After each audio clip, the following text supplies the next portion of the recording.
Get through the morning every day. Every morning. Ladies and gentlemen, Adelaide's Jody and Hazy on Nova. Fitzy Fridays. Fitzy Fridays.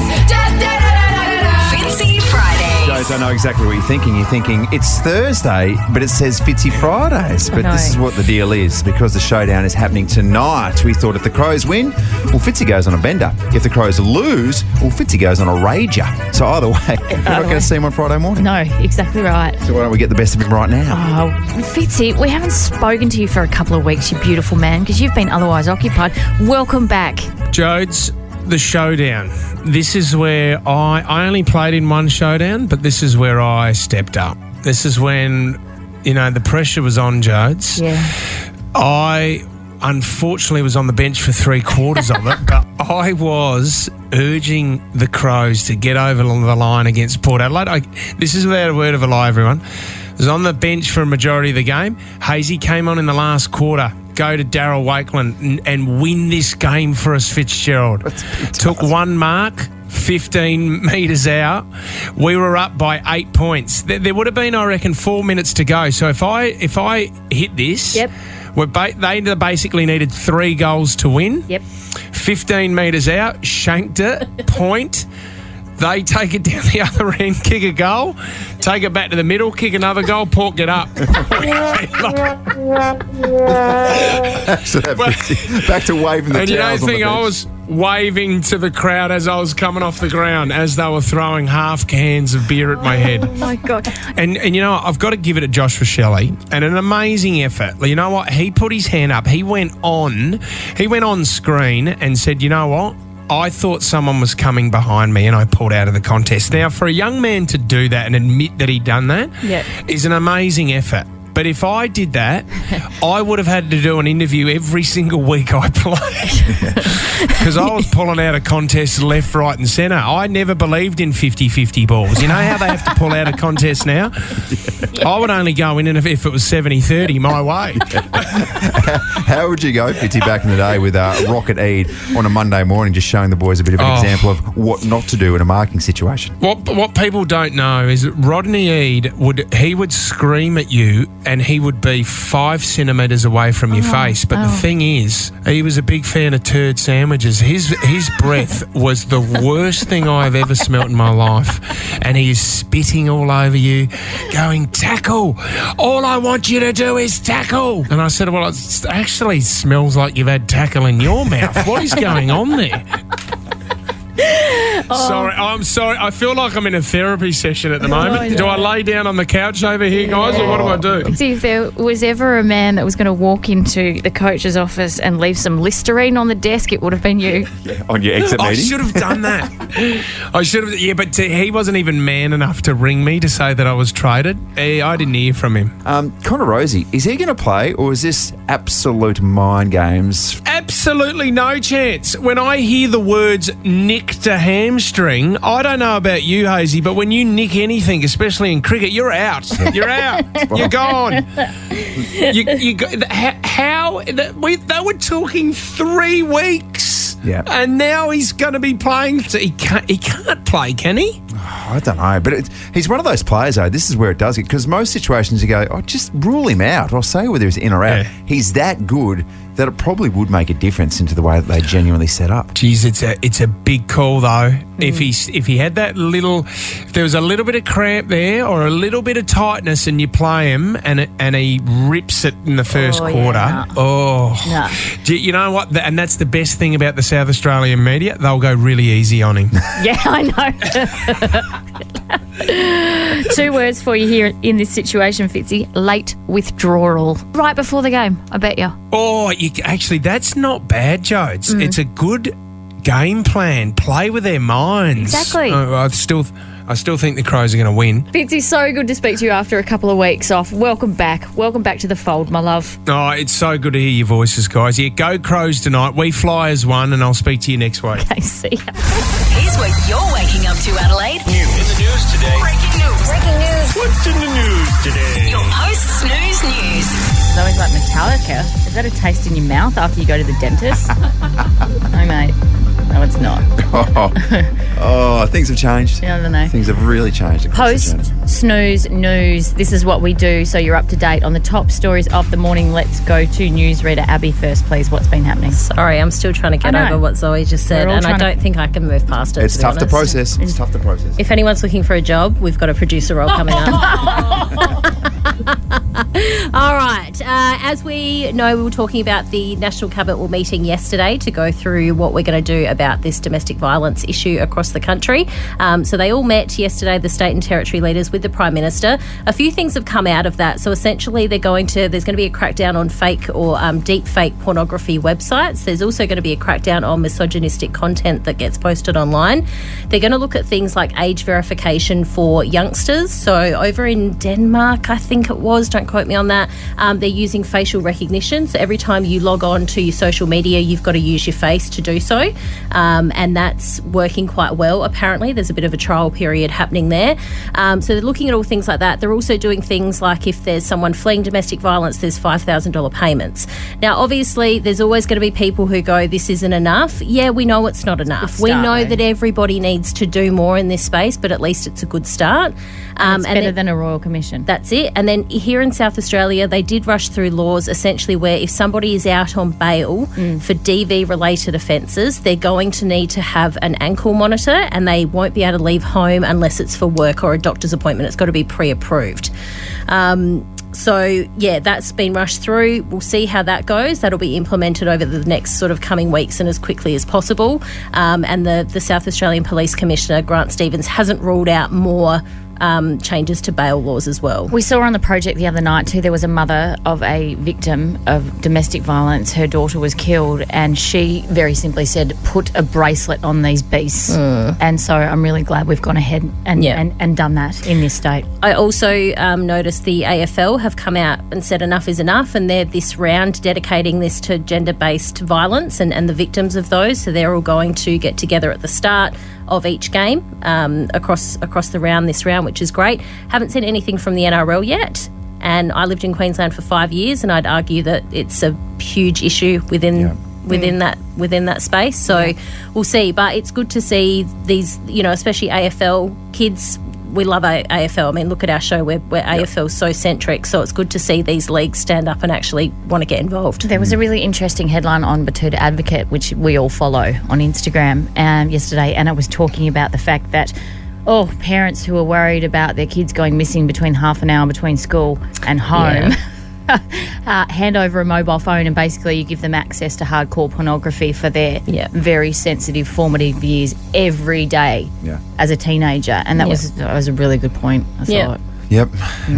Well said, Abs. It's ongoing. Newsy. So should we head in a much different direction? What's new, pussycat? What's you got for us? Well, I don't want to make light of this because people can identify however they like, and that's fine. Me and Abs will make light of it then. Okay, I identify as a microwave because I eat everything.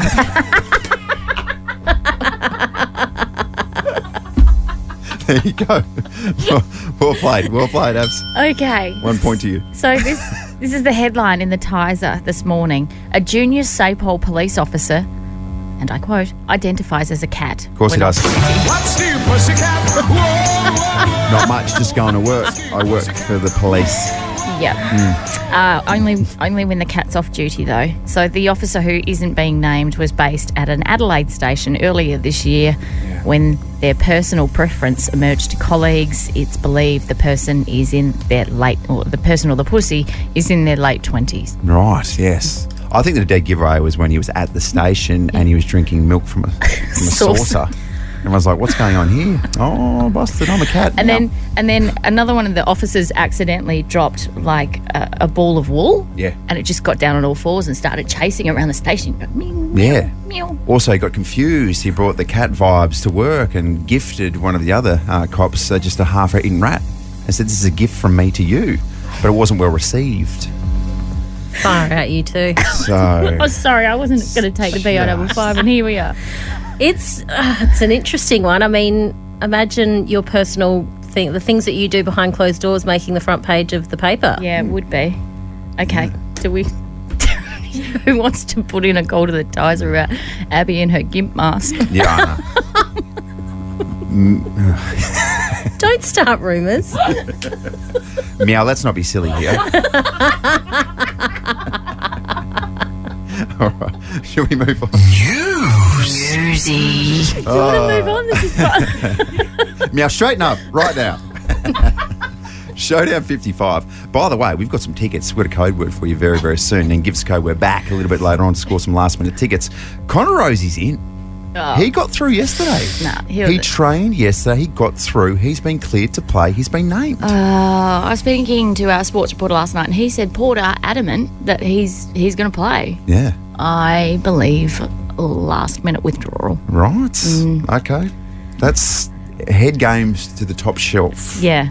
We'll watch their space. Well, that's what our boy said yesterday, Joshua Shelley. He said they're just playing head games. Yeah, I was a little bit surprised how they came out, Josh. It's good though. Good though. There you Anyway, go. that's it. Enjoy the showdown tonight. One last thing on Okay. this story about the pussycat in Sapole. Now, be careful. I don't want you to throw any stones Yeah. because you identify as a horse. That is very, very true. On weekends and weekdays. It's a safe space. Do you wear socks to bed or not? Get involved. Send us a text 0400 919 919. That's a written text. Don't send us any pictures. Sleeping in socks helps to regulate your body temperature, which can lead to falling asleep faster, waking up less, and sleeping in later. This is according to research. Right. It's actually good for you. And I know, I get it. It's not attractive. It's not attractive at all. So if you're trying to attract a partner or have a bit of a sexy time, maybe don't wear the socks, but put them on after. That time, my husband and I got caught having mummy daddy time, and one of the kids walked in and they went, "What's Dad doing down there?" And he goes, "I'm just looking for my sock." Yeah. You got to keep those socks on, Jodes. For goodness sake. But don't you want your feet to breathe? I like my feet breathing. Well, probably. Let's go around the room. Okay. First of all, Jodes, what do you wear when you go to bed? Oh, I'm just normal standard pajamas, but running joke, we like to buy Daddy, as we call him in our house, novelty pajamas. Okay. Like the Kellogg's ones from Peter Alexander with all the characters on it. We're like, wear that just Yeah. for our amusement. Wow. Yeah, awesome. We are boring, aren't we? Producer Zoe, you're a bit younger, so what's going on in your bedroom at night time? I used to always just sleep in like shorts and a t-shirt, but now I'm a nude sleeper. Oh my God. But I get better sleep than I ever have. Yeah, okay. Really? Do you ever wake up in the night and you're like, oh God, my shorts are up my bum, you know? Yeah, And and you're sweaty. yeah, none of that. Oh, God, no. And if you Maybe were- that's just perimenopause. Yeah. Oh, yeah, exactly. Or there's a foot in my mouth. Oh, that's right. That's my 3-year-old daughter. And if you wear a tank top, the girls are usually one's here and one's It's- there's a lot the going girls on. the girls can find a way to escape any tank top. 100%. Yeah. Doesn't matter what design. If you wake up in the night, one of them's popped out. Yeah, 100%. When I'm standing making breakfast in the mornings, one's usually popped out. And that's here in the kitchen at Nova. It's like, what's for breakfast? Get back in there. I have always been. I used to be a nude sleeper, but then moved back in with my parents. So That'll do it. That will do So it. that has forced me to go and buy some pajamas, and I wear pajamas to bed. In saying that, though, last night I stripped off. I woke up and I was hot and wanted to be free. So, yep. But sometimes I usually do this thing where I jump into bed and I have socks on, but literally within 2 minutes, I need the coolness on my feet and Yes. to be able to feel the sheet. Yeah. So I have the socks come off within 2 minutes. Yeah. Yeah, okay. Oh, God, I'm going to regret this. What's that, me? Yeah, what No. do you wear to Sleeping. bed? No, actually, I'll go to bed in footy shorts. What? Yeah. So, because it's very, very comfortable. Yeah. Also, there's clearly something mental there about something I Yes. didn't quite achieve. I'll wear my Port Adelaide shorts to bed and have football dreams. I'm not a loser at all. Yeah. And the sad thing is you wear the Sydney Swans ones from when you were a rookie and they are so damn tight. They're almost white. They're that faded. Can I recommend that at some point over the weekend you look in the mirror and you ask yourself that question? Who are you? Who are Andrew? you? Yes. Who are you? Wipe away the tears and just replan the next phase of your life. Is that what we're going to do? That's the next step. We can both do it. Sometimes that has to happen after you go through a bit of a breakup.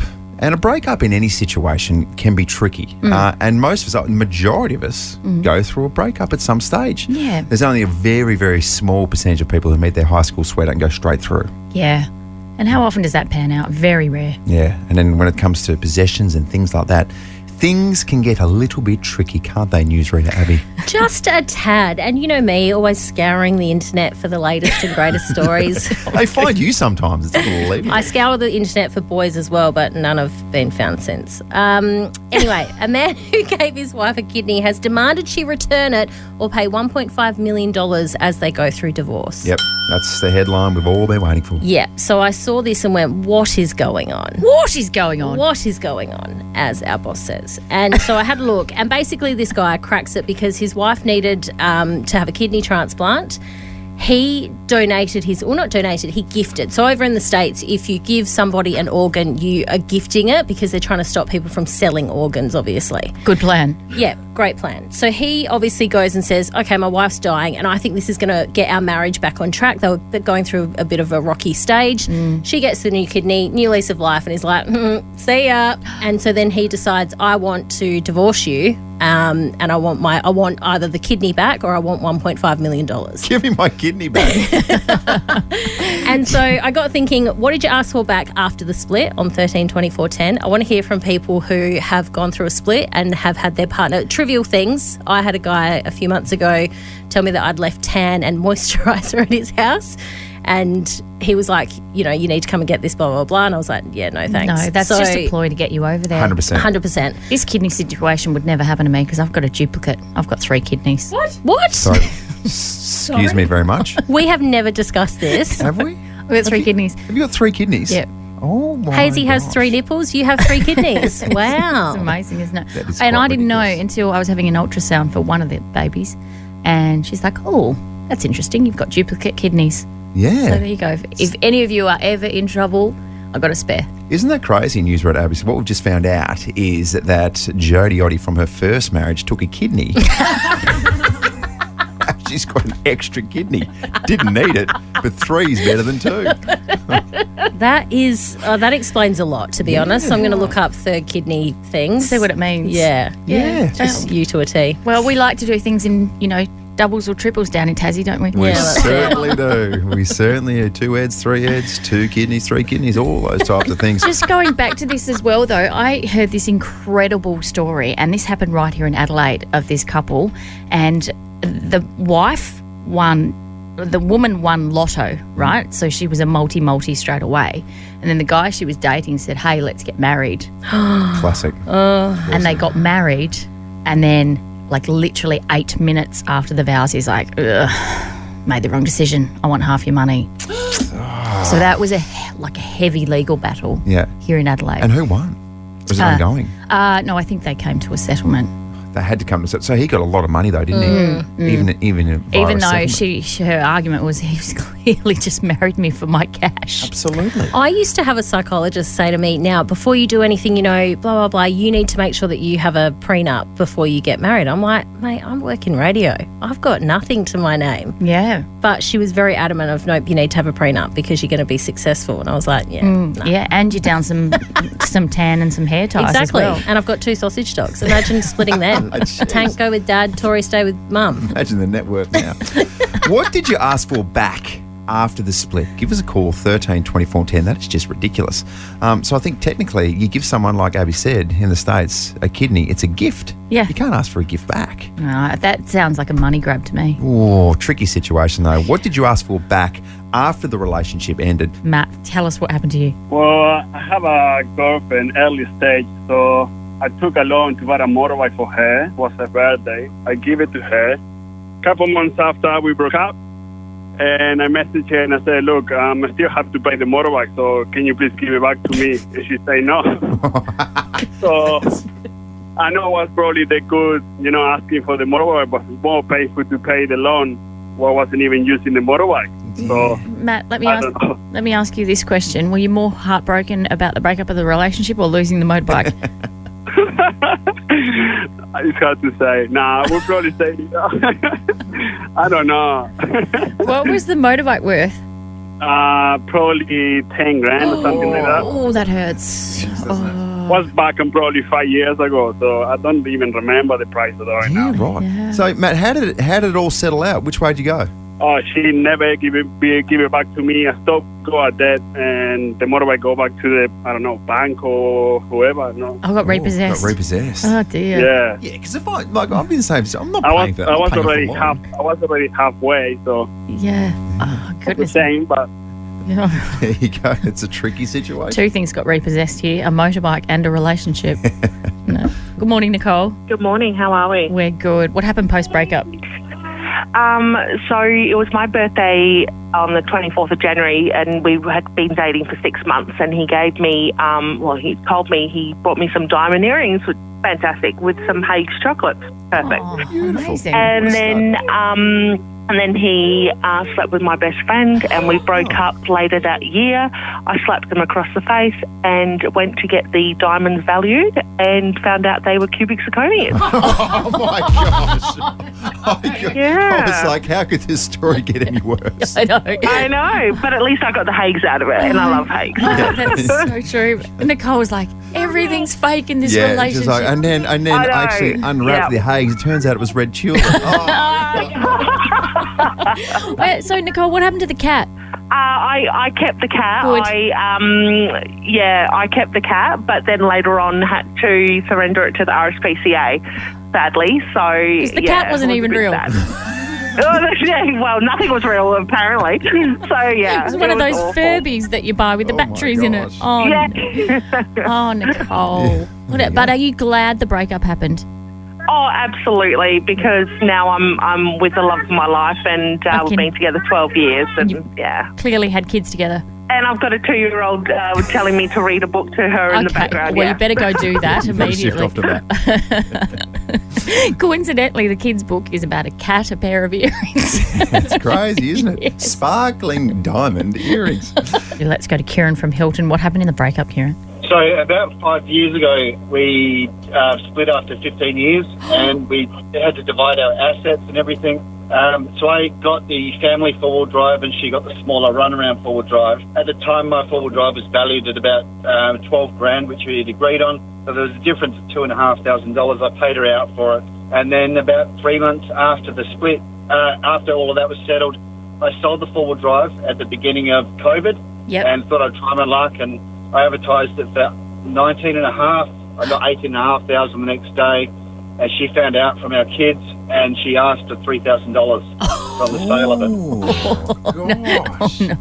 How does that conversation go down? What's your immediate reaction to that? Well, I had to justify that the price of four-wheel drive shot up because no one could travel overseas. Everyone wanted to buy a four-wheel drive and travel around the interstate. I even called her father to justify it to him because he's a bit of an expert on cars and has helped us buy cars in the past. Yeah. But, she wasn't going to listen to reason. At the end of the day, there was no money handed over to her. Yeah. Okay, fair Yeah. enough. You just got lucky in COVID, hey? Yeah, tricky stuff. I True. suppose. Thanks, Kieran. Let's go to Emma. What happened in the split? I was told to come and collect my kettle because it reminded him too much of me. What, Sorry. specifically, what was the kettle doing that imitates you so beautifully? I think because I just love cups of tea, so the kettle was always on. Right. But yeah, it was very much the messages of, like every morning I look at this kettle and I think of, what could have been and all that. But safe to say I never collected the kettle. Oh, Emma, we set you up beautifully. You were supposed to say, because the kettle's so damn hot. Yeah. There you go. Too kind. There you go. All right. Some good stories. Thank you Yeah. so much for sharing. Let's get ready to rumble.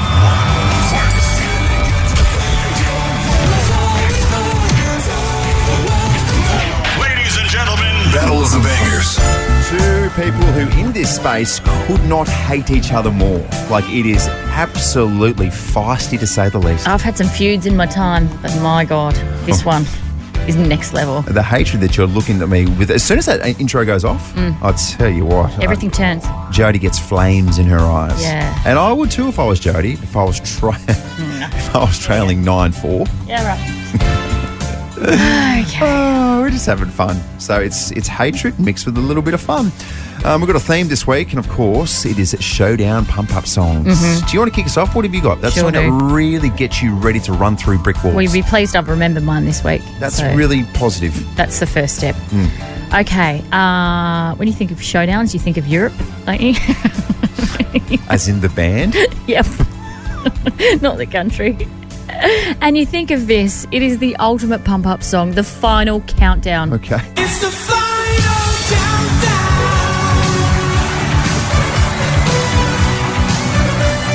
Yeah, okay. Okay. I'm not good at reading cues, but I'm just getting some deranged looks from all the other girls.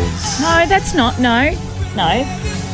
Oh, okay. Don't pull producer Zoe into this shit. That woman didn't even know of Metallica until 6:05 this morning. That is true. That is true. So that's very, let's very not true. take feedback from producer Zoe. Okay. Yep.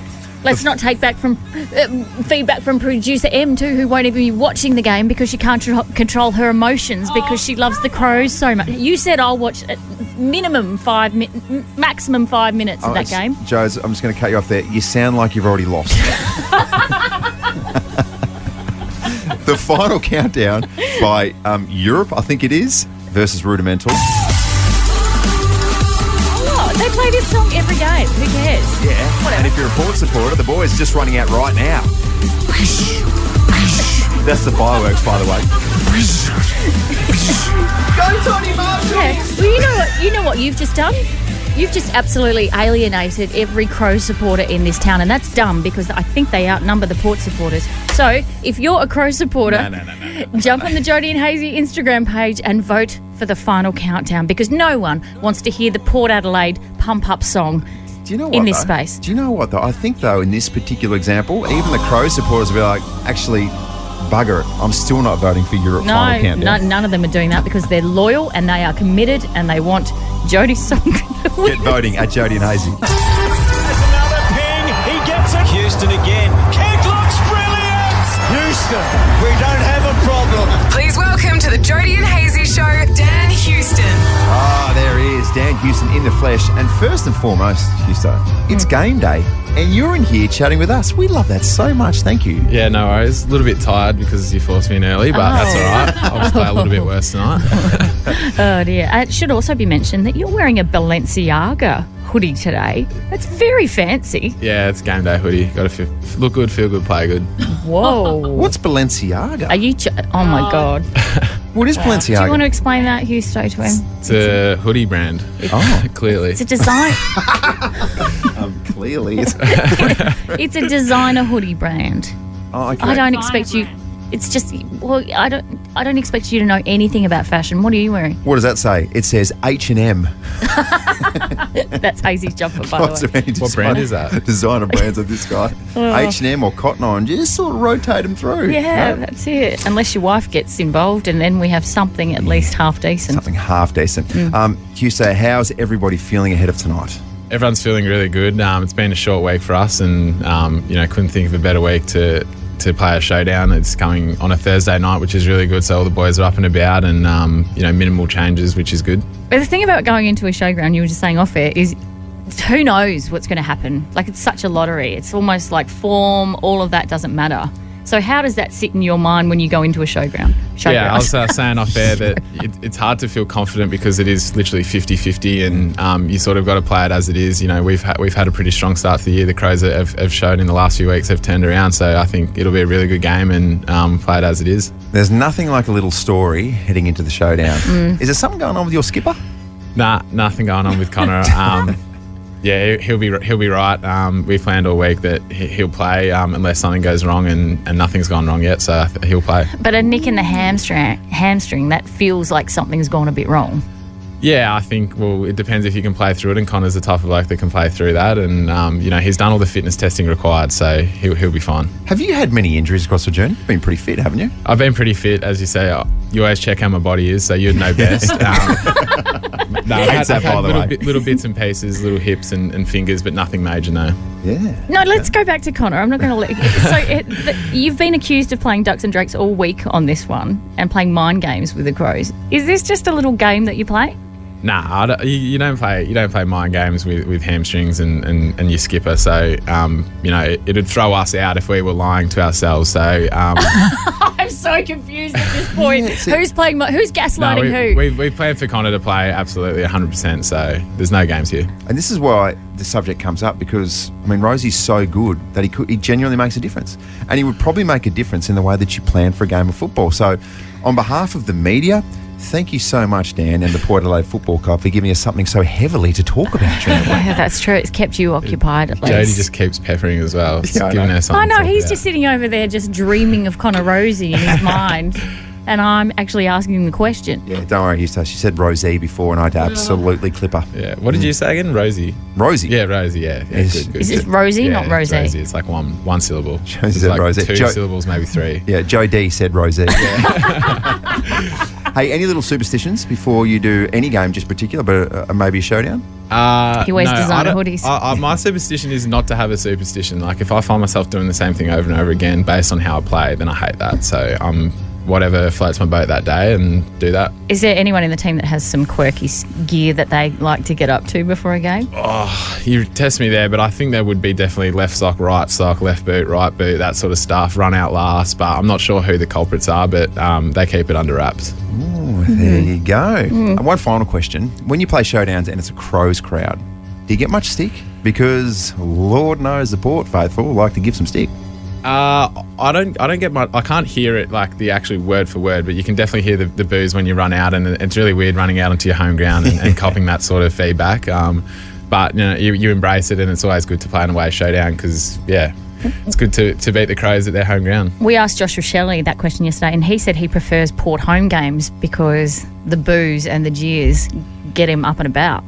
Yeah, it's definitely similar to that because you feel like you're at home, you're feeling confident, and then you're copping a little bit of heat. So it sort of like revs you up a little bit, which is good. And we love the rivalry, and that's part of it. Yeah, beautiful. Husto, once again, thank you so much for coming in on game day to have a chat with us. That's all right. Thanks for having me in. What's on for the rest of the day now? Nah, pretty quiet. Might go for a walk, take the dog for a walk, and then lay up. There you go. Dan Houston. We're all about freshies and throwbacks here at Nova. You know that. No, you try and stop us. Yeah, good luck. Oh, my God, good luck. Oh, come at us. I love this because I do my most intense music listening whilst I'm driving. Okay. These are the most popular driving songs in 2024 according to Spotify compiled playlists. All right, so let's just power through these. Number 10, a few of them a little bit surprising. Okay. Feel Good Inc. by the Gorillaz, that comes at number 10. Good song. Not surprising. Really good song. Yeah. So I like as well that it's a mix of sort of medium, old and new hits. Yes. Number 9, you've got Starboy by The Weeknd. The Weeknd features very prominently. Number 8, Do I Want to Know by the Arctic Monkeys. Number 7, Coldplay. I jumped across as if this doesn't make you start thinking about some real deep stuff. Oh my God. My daughter does dance, a ballet dance to this. It makes me cry every time. Oh, I bet she does. She's that bad. I'm joking. Obviously, I'm mucking around. Number 5, Everyone Wants to Rule the World from Tears for Fears. Oh, that's random. That's a bit old school. Number 4, The Hills by The Weeknd. Number 3, Stick Season. But it's the season of the sticks and I. Yes, that's getting quite a few spins at the minute. That's little worm will crawl into your ear and she'll be there all day. Oh, it'll nest. It'll absolutely nest. Probably lay babies. Probably lay babies. Number 2, No Role Models by J. Cole. Okay. All right. And number 1, The Killers.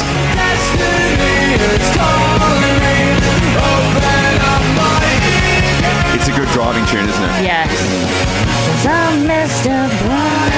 Especially if you're driving somewhere boring and you need to spice things up. Get things up.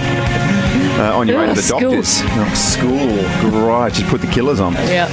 Interesting as well, some of the songs that you select, particularly on the way home from work after we played either Battle of the Bangers or Song. Jody,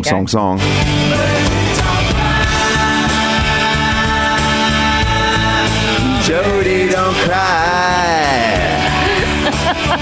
Yeah. I'd tell you what Peter Malinauskas is listening to in his car at the minute.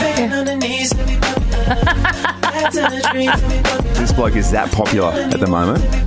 Loves a bit of Madonna. Oh my God, you should have seen him walking around Live Golf. He was the king. Him and the shark. Could do no wrong. And so he should be.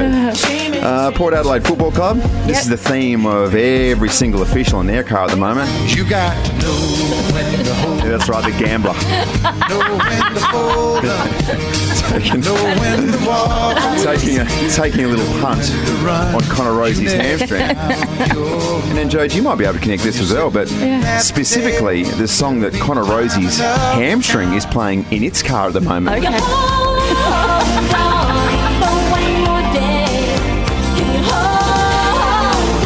Come on, Rosie's hamstring. Come on. Things will go your way. You ready, Connor's hamstring?